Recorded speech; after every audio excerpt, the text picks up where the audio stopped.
Assalamualaikum warahmatullahi wabarakatuh. Pada kesempatan kali ini kita akan membahas bagian ketiga dari larutan asam basa, yaitu derajat keasaman atau pH. Untuk mengawalinya, tidak lupa dan tidak berhenti-hentinya saya mengingatkan kalian untuk selalu melakukan protokol kesehatan dengan selalu memakai masker, mencuci tangan dengan sabun, dan menjaga jarak ketika beraktivitas. Untuk mengawali kegiatan pembelajaran pada bagian ini, kita awali dulu dengan berdoa. Berdoa dipersilakan.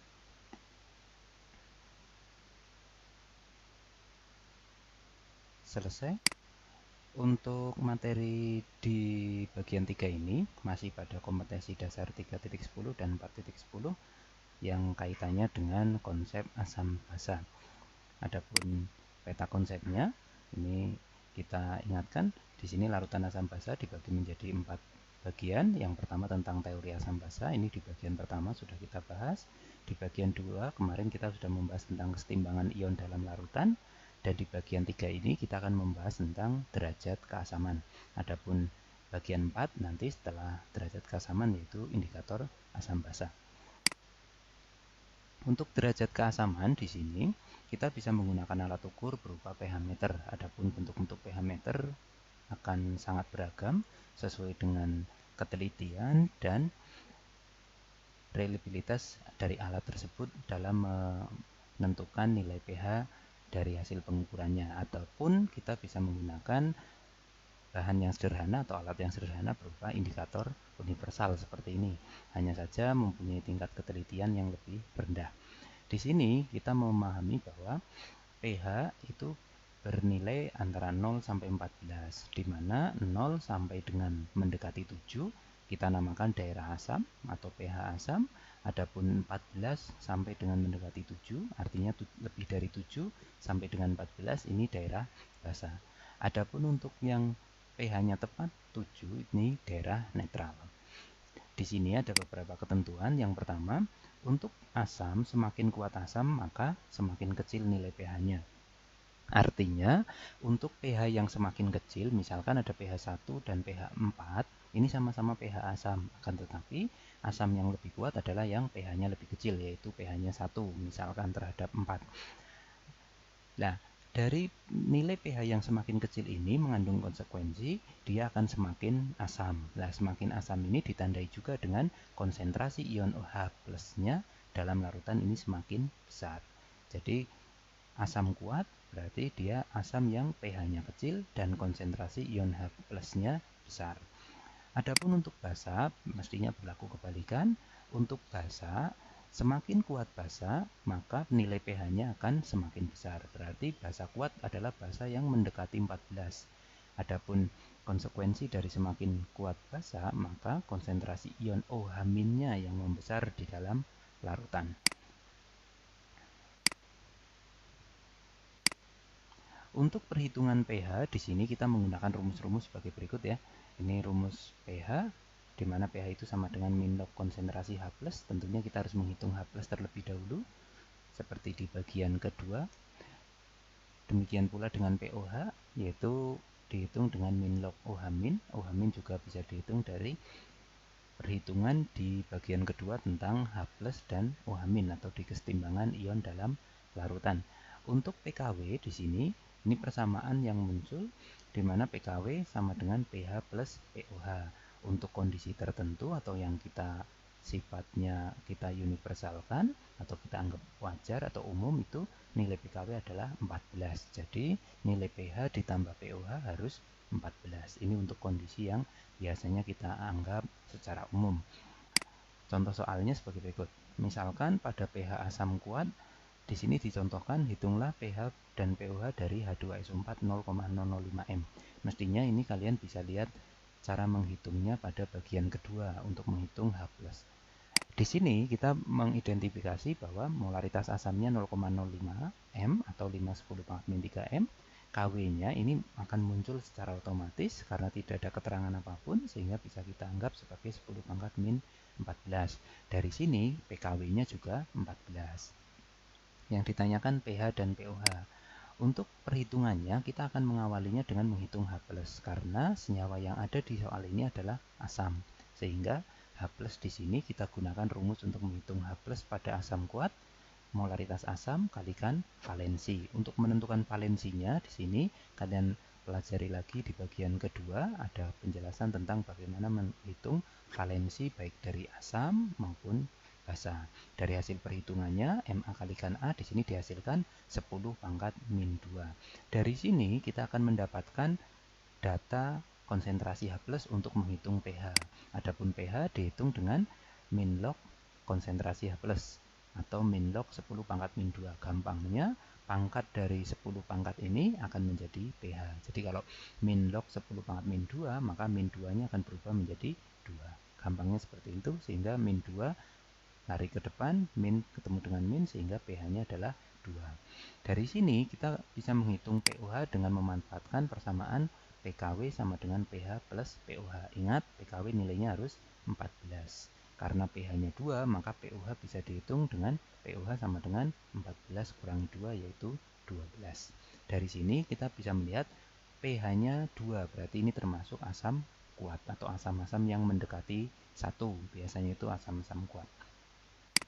Untuk contoh soal yang lain, untuk basa kuat misalkan, ini juga contoh soal yang saya ambil dari bagian 2. Di sini NaOH 0,01 m. Maka diketahui molaritas basanya 0,01 m atau 10 pangkat min 2, Kw-nya otomatis 10 pangkat min 14, dan PKW-nya juga otomatis 14. Ditanyakan pH dan pOH, maka kita harus menghitung OH min terlebih dahulu karena soal ini merupakan basa, sehingga kita berawal dari OH min. OH min untuk basa kuat, molaritas basa kalikan valensi basa. Di sini molaritas basanya 10 pangkat min 2, valensinya 1. Sekali lagi, valensinya ini didapat dari ionisasi dari senyawa yang dibahas, sehingga di sini didapatkan 10 pangkat min 2. Karena yang didapatkan adalah OH min, maka kita menghitung pOH terlebih dahulu, sehingga pOH sama dengan min log OH min. Sama seperti tadi, min log 10 pangkat min 2, maka bilangan berpangkat negatif ini akan berubah menjadi ke depan di sini. Berarti pOH-nya sama dengan 2. Adapun untuk pH-nya, kita memanfaatkan PKW sama dengan pH plus pOH, maka 14 sama dengan pH plus 2. Sehingga pH-nya bisa dihitung 14 min 2 atau 12. Dari sini kita bisa melihat nilai pH-nya. pH-nya 12, karena lebih dari 7, berarti ini merupakan pH dari basa. Karena pH dari basa dan mendekati 14, maka dikatakan bahwa senyawa NaOH ini adalah senyawa untuk basa kuat. Selanjutnya untuk contoh yang di asam lemah. Bagaimana kita menentukan pH dan pOH pada asam lemah? Contohnya CH3COH 0,05 m dengan Ka 2 10 pangkat min 5. Sebenarnya keberadaan Ka di sini menunjukkan bahwa senyawa tersebut adalah asam lemah. Jadi Ka di sini adalah penanda kalau senyawa ini adalah asam lemah. Dari sini kita mendapatkan data molaritas asamnya 0,05 m atau 5/10 pangkat min 2, Ka-nya 2 kali 10 pangkat min 5, Kw-nya otomatis 10 pangkat min 14, dan PKW-nya juga 14. Dari sini ditanyakan pH dan pOH, maka kita harus menghitung H+ terlebih dahulu. Ingat, karena ini asam lemah, kita menggunakan persamaan asam lemah, H+ sama dengan akar Ma kalikan Ka. Dari sini hasil perhitungan kita mendapatkan 1 kali 10 pangkat min 3 atau 10 pangkat min 3. Dari sini kita bisa menghitung pH karena yang diketahui adalah H+. Berarti pH sama dengan min log H+ atau min log 10 pangkat min 3. Seperti tadi, min 3-nya akan ke depan menjadi 3. Berarti min 3 ke depan, karena ketemu min menjadi pH sama dengan 3. Terus untuk menghitung pOH-nya, kita memanfaatkan persamaan PKW sama dengan pH plus pOH. 14 sama dengan 3 plus pOH, maka pOH dihitung dengan 14 min 3 atau 11. Dari sini pH-nya adalah 3. Setidaknya sudah tidak terlalu dekat dengan angka 1 atau pH 1, sehingga sudah termasuk pada golongan asam-asam yang relatif lemah. Selanjutnya untuk pH basa lemah. Untuk basa lemah di sini dicontohkan dengan NH4OH 0,02 m yang terurai 25%. Yang membedakan di sini adalah terurai. Berarti ada derajat ionisasi. Sama seperti Ka, derajat ionisasi juga menandakan bahwa senyawa tersebut lemah. Karena ini berupa basa, berarti di sini adalah basa lemah. Data yang kita dapat, molaritas basanya 0,02 M atau 2 × 10⁻²M, alfanya 25%, boleh kita tulis 0,25 atau 2,5 × 10⁻⁻1, KW-nya otomatis 10⁻⁻14 dan PKW-nya 14. Dari sini ditanyakan pH dan pOH, dapat dihitung setelah kita bisa menghitung nilai OH-. Kenapa kita menghitung nilai OH- terlebih dahulu? Karena senyawa ini adalah basa, sehingga kita bisa menghitung OH- dengan rumus atau persamaan OH- untuk basa lemah, Mb kalikan alfa, 2 × 10⁻²2 kalikan 2,5 × 10⁻⁻1 atau 5 × 10⁻⁻3. Sekali lagi, karena yang didapatkan di sini adalah OH-, maka yang dihitung terlebih dahulu adalah pOH. Dari sini pOH sama dengan min log OH-, maaf ya, ini OH-, sehingga pOH sama dengan min log 5 × 10⁻⁻3, sehingga pOH sama dengan 3 min log 5. Untuk ini mungkin agak ada perbedaan sedikit. Caranya adalah pangkatnya min 3 ini tetap ke depan. Jadi min 3 ketemu min jadinya 3. Adapun angka 5 ini tetap. Jadi 10⁻⁻3-nya ini berubah menjadi 3 seperti yang tadi.